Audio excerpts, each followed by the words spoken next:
Hello, and welcome to the Election Protection Podcast, a podcast of the Texas Public Policy Foundation, where we talk all things election integrity.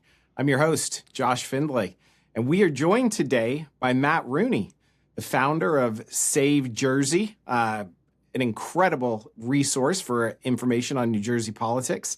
Matt, thanks for joining us. Aren't you kind? Thanks for having me, Josh. My pleasure. And Matt, we're having you on today because we want to talk about, I think, something that's kind of groundbreaking in election integrity. We had some on the left actually admit that they had non-citizens on their voter rolls and that those non-citizens were voting in elections. So after years of being told that this was a fake issue, that the Save America Act was solving a problem that didn't exist, Governor Mikie Sherrill, the governor of your state up there in New Jersey, admitted that there were over 6,600 non-citizens registered on the voter rolls in New Jersey, and that around 400 of them had actually voted in recent elections. Matt, tell us, first of all, how did this happen? Yeah, and you nailed it at the start here, my friend, because as recently as 2 weeks ago, we were conspiracy theorists suggesting that, hey, listen, our states, many of our states around the country have election registration systems which have no meaningful safeguards to keep non-citizens from entering the voter rolls. Or, as we found out, New Jersey, because a lot of this is drawn from the voter rolls, and getting summoned for jury duty. 75,000 non-citizens are summoned every year to jury duty in New Jersey. Think about that for a second. But how do we get here? As I've said many times, Josh, over the last couple of weeks, this is not a design flaw. This is a actually designed program which is intended to create the potential for non-citizens registering. It's a feature. It's not a flaw. In 2018, New Jersey, specifically Governor Murphy, who was still governor at the time, signed an automatic voter registration law. So if you went to the MVC and you got a license or did any of the other business that you engage in there, but specifically get a license, you would be prompted to register to vote. 1 year later, 2019, they decided to give illegal aliens access to driver's licenses in New Jersey. Now, you can't tell me with a straight face, Josh, that no one in Trenton recognized what they were doing. They were creating a situation where you were going to have thousands of non-citizens, many of them illegal aliens, put in a position where they would have to be vetted to make sure that when they obtained their driver's license, they were automatically shepherded onto the voter rolls. It's one of the many reasons why, even though there's still some questions outstanding as to the exact mechanism as to how this wasn't caught, why anyone is feigning surprise that it happened and expecting us to treat their protest credibly when they say that, oh, there was no ill intent here, no one was trying to add illegals to the rolls. I mean, the first thing you do, by the way, when you find out that you have a leak in your basement is what? You go down and you turn off the water supply, or you have the plumber do it.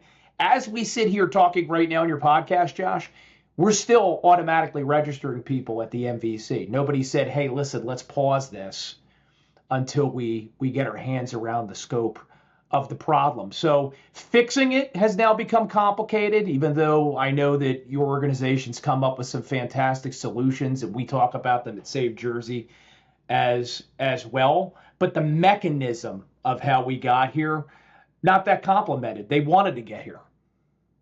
And apparently what happened is, as these non-citizens were going to get these driver's licenses, as you indicated that they were allowed to do under a recent law, they checked a box or filled out a form saying, no, I am not a citizen. And yet their information was forwarded to the voter rolls so that they could be registered on the voter rolls, even though they checked a box saying that they were non-citizens. So apparently that's a glitch. Right. Apparently that's a glitch. The software company is saying, we did exactly what the state told us to do here. They are completely denying everything that the governor has said about how this was a glitch. Knowing what you know about New Jersey voter registration through this system, what's your opinion on what actually happened here? Yeah, look, I'm a political science major who went and got a law degree. So I do not pretend to be an expert coder, Josh. I suspect you're not either. But I use a lot of software professionally in my life as a practicing attorney here in New Jersey. I've practiced family law for years, for instance. I use child support software. We have AI that we use for legal research. And even if you're using it as a tool, you still have to check your work before you submit it to the court.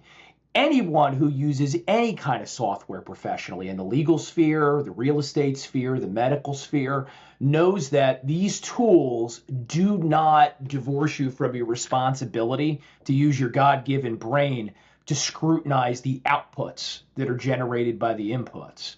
So I find it incredibly hard to believe that no one in Trenton, specifically at the Division of Elections, thought it was their responsibility to take a look at what they were receiving from the MVC. And it's notable, and I think it validates my position and the position of many others that they are full of it in suggesting that they didn't know this was going on. The only reason why we came up with these names is because about less than a week, I think, before Governor Sherril made her announcement, Harmeet Dillon at the Department of Justice sent a letter to New Jersey, or actually, excuse me, there's so many legal letters flying, I'm mixing them up. It first came from the Department of Homeland Security, telling them we want information about your voting system because we suspect that there are illegal aliens, non-citizens on your voter rolls.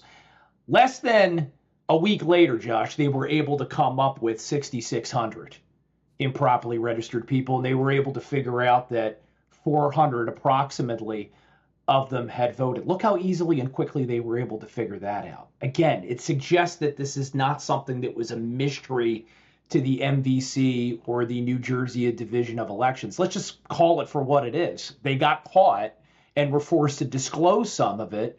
And now the question I have, and you have, and everyone who votes in New Jersey is, is this the tip of the iceberg? I think we have to conclude probably. Well, and what's so interesting about this, and I guess we should just go ahead and jump to this now as we're talking about the order. What's fascinating about this to me is that these non-citizens were checking the box, no, I am not a citizen. And yet they were still being taken to a voter registration page on this system. And we know that everybody knew about this ahead of time because two legislators filed a bill prior to any of this coming out that said that if you check the box that you're not a citizen, you shouldn't be taken to the voter registration page. That bill obviously didn't pass. The voter registration system is still how it was to allow this. But again, this is an issue that people knew was happening. There's no reason that people should have been taken to this voter registration page in the first place if they already said they were non-citizens. Well, and again, you hit it out of the park. The very existence of that bill demonstrates that it was maybe not common knowledge, but anybody paying attention in Trenton knew that this was a problem. They just didn't care. And we have to ask ourselves why they didn't care. My theory, and I don't think it's that crazy, is that someone thought they were benefiting from all of these illegal aliens, non-citizens being added to our rolls. It was an easy problem to fix. Why do we have to have automatic voter registration? You want to make it easier for people to register and you want to have a mechanism at the MVC? Okay, that's something we could talk about the best way to do it. But when you, just a year after creating a mechanism for automatic registration, know that you're sending thousands, tens of thousands of non-citizens to these MVC locations, it's been estimated we might have as many as 900,000 illegal aliens in New Jersey, by the way, which is about 1 in 10 New Jerseyans that reside here. They knew that this was going to happen. And I think you mentioned a minute ago, that was a bipartisan bill. That wasn't, a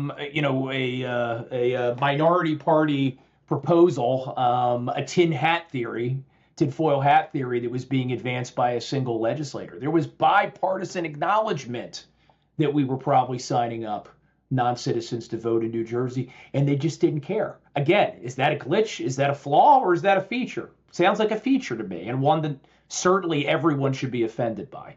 Well, that's right. And, it's fascinating because when that bill was proposed, it probably seemed much more benign to everybody involved. It seemed like anybody who designs anything with logic would know that if you check one box to say you're not a citizen, If you didn't want those citizens to register, you wouldn't then take them to a registration page. Right. Now we see how sinister it is. I want to go back to something you said just a minute ago about how this is more than likely the tip of the iceberg. And I say that because this only, the governor's actions here are only looking at people that fell under this software glitch. It is only dealing with people that were registered during 2023 and 2024 under this software glitch. You said there could be upwards of 900,000 non-citizens on New Jersey's voter rolls. What about the registration system there leads you to believe that this number could be significantly higher? Well, we know that there are, just to be clear, as many as 900,000 illegal aliens residing in New Jersey. So I don't know whether it's 900,000 on the rolls, but it stands to reason that far more than 6,600, Josh, illegal aliens in New Jersey have gone and gotten driver's licenses at the MVC in recent years. So it's just math, right? Which we know that unfortunately politicians who are in charge of our budgeting and our taxes aren't always the best with mathematics. But it doesn't have to be, you don't have to be a genius, you don't have to be a statistician to look at that number, recognizing the mechanism of how they're getting on the rolls and saying, wow, that could be a lot bigger, especially since you referenced it a minute ago, we're only looking at a small window. We're looking at specifically June 2023 to June 2024. My theory, Mikie Sherrill, our governor, has a military background. She graduated from the Naval Academy. She was a helicopter pilot. What do you learn in the military? When you find out something, you better report something to your commanding officer before it's worse for you. Doesn't necessarily mean she made full disclosure. She doesn't have a great track record. They didn't let her walk at her Naval Academy graduation, but that's a whole other story for a whole other podcast.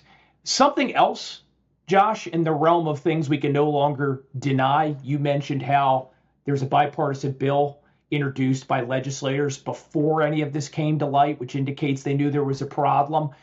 Currently in New Jersey, there are a few non-citizens that have been criminally charged by the U.S. attorney for allegedly voting in American elections, despite not being American citizens. And guess what? Some of the years in which they allegedly voted, 2020, 2022, before the glitch happened. So it stands to reason, especially since all of that is after 2018 and 2019. We gave you the timeline that a lot more people are signing up. I think the original estimate of, I think it was DHS, not the DOJ. They said they thought as many as over 30,000 were on New Jersey's voter rolls. I think that might be conservative. And one thing that concerns me a little bit is this glitch just references people that check the box, no, I'm not a citizen and we're registered. I would be concerned if New Jersey's not verifying citizenship anyway, which we now know that they're not. I'd be concerned about people that checked the box and said, yes, I am a citizen, and then registered. Seems like people haven't looked into that yet either. Which leads us to the next question. So ultimately, cleaning voter rolls is the responsibility of the state. I mean, you can't push this off on a software company, right? Like this is a core function of the state if they're going to choose to run the elections. Why is New Jersey, first of all, describe to us the efforts that they have gone to resist anybody looking at their voter rolls or cleaning their voter rolls or verifying citizenship or any of these, kind of basic safeguards you would take. And in fact, tell us about how this is continuing even after this scandal has broken. No, that's right. And look, again, I mean, in my profession as a lawyer, and I reference it not only because it's my point of view, because it's what I do, but also I have a very highly regulated regulation. There's lots of rules and procedures we have to follow to stay within ethical boundaries and also not commit malpractice. If I'm using AI software and I submit, and this has happened, Josh, a fake case that AI came up with, the judge doesn't want to hear, the court doesn't want to hear, Judge, the machine told me that it was a valid case. Sorry. No, it's my responsibility as someone that's being retained to represent someone to make sure what I submit has been attorney reviewed, that it's proper, that I actually used my license in an ethical way. So yes, I mean, that argument should be dismissed outright. And the accusations being thrown at this software company, again, whether they're true or not, it's secondary to the fact that the state still had a responsibility to review the data that was being sent to the Division of Elections. But yeah, I mean, the Department of Justice, Josh, has gone about this in the correct way, exercising their valid statutory authority to investigate election irregularities, specifically in this context where federal elections are being impacted. I mentioned a minute ago, there are currently people that have been criminally charged, non-citizens in New Jersey, for voting in federal election years. So Harmeet Dillon at the Department of Justice, who I think everybody who listening to this is familiar with, she sent a very simple request to Mikie Sherrill. I mean, first of all, it had the standard attorney preservation language in there that, hey, listen, we're looking at this, so you better not lose anything, delete anything. Nobody drop a server in the Delaware River by accident on the way home from work, because we want to this see. has been a problem with the left this cycle. That is important language right now. It's important language, and look, in New Jersey, this kind of corruption, unfortunately, is a tradition. I mean, what's the most famous piece of media to come out of New Jersey the past 30 years? The Sopranos. I wish I could say it was without reason, but here we are, Josh. But also, Harmeet Dillon was looking for some very basic information so that we could see exactly who these people are. And that's extremely important, especially now that, as I mentioned earlier in this podcast, we know that 75,000 people a year are being summoned for jury duty. Again, where are they getting these names? They're coming in part from the MVC. The Sherrill administration said, no, we're not going to comply. Mikie Sherrill, who, again, I mean, she's an attorney, not a particularly great one, was at the U.S. Attorney's Office for about 5 minutes, handled a few cases. I don't think that they were too high on her skills, which is why, unfortunately, that's how it works, right? If you can't succeed in the private sector, you end up in politics. She's citing certain privacy laws as a justification to avoid this federal scrutiny. I mean, there's a couple problems with that. I mean, first of all, New Jersey privacy laws are trumped by federal law, the Supremacy Clause specifically. These sanctuary state politicians, we know they don't have a lot of respect for the Constitution and specifically the Supremacy Clause, but it's never stopped them from trying.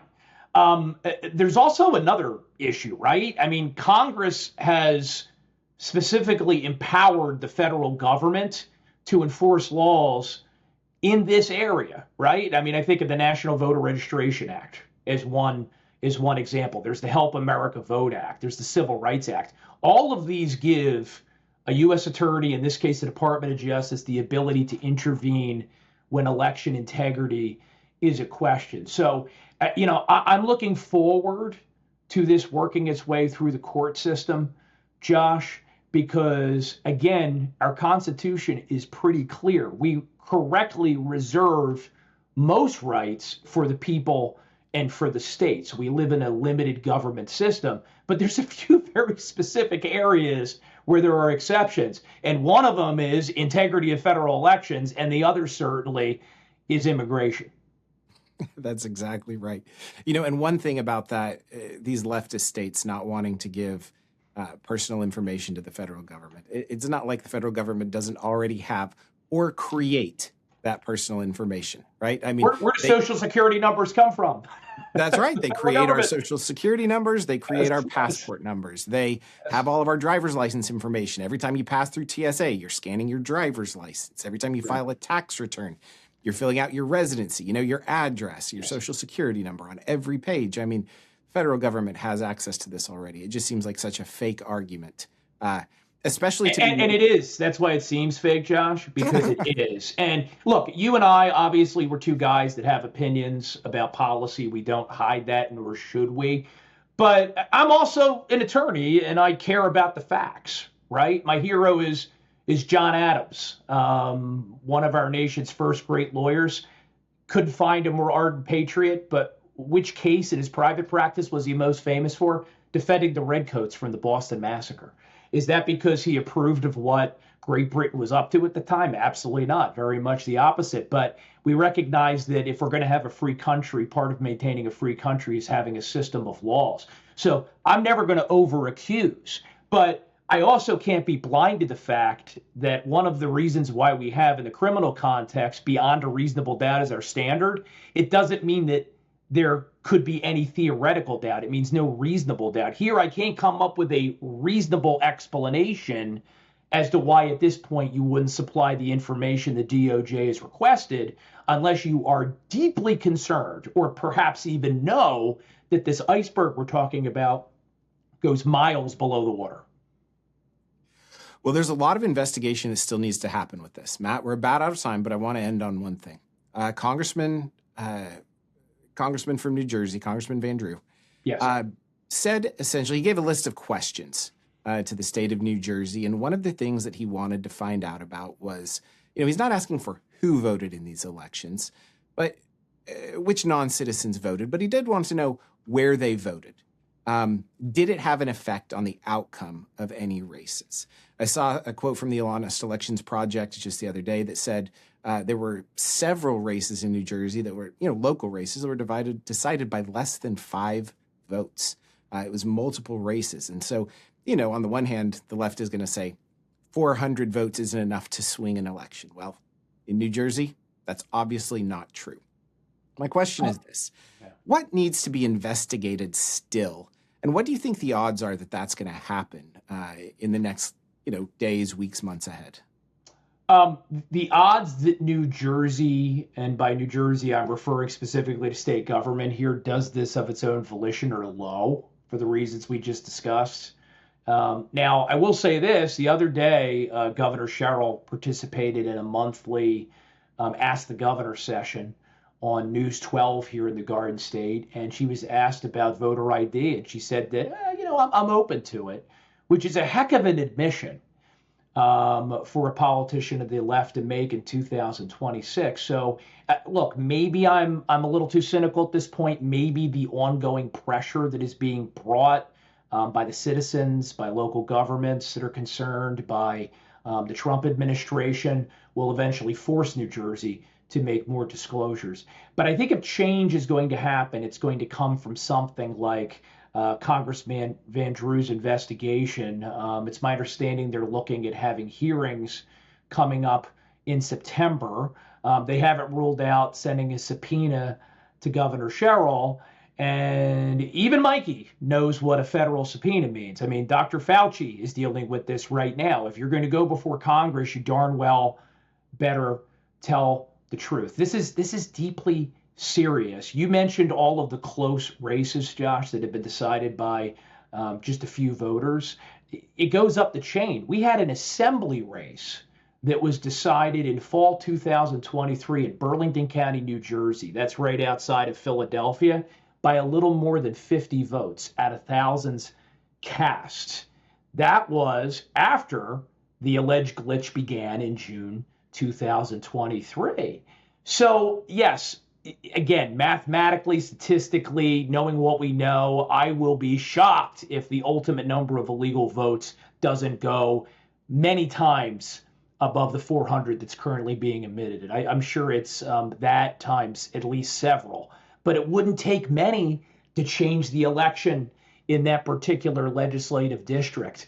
And legislators are pretty important and potent. And right now, they're the body that should be investigating this here in New Jersey, but is thus far, ironically, not interested. As part of the reason they're not interested is because their membership is partly there because of these illegal votes. I would, to answer your original question, Josh, I think we need a forensic audit of each of these elections that was decided under a certain threshold since, at the very least, 2018 and 2019, when we know this pipeline of illegal voters began at the MVC.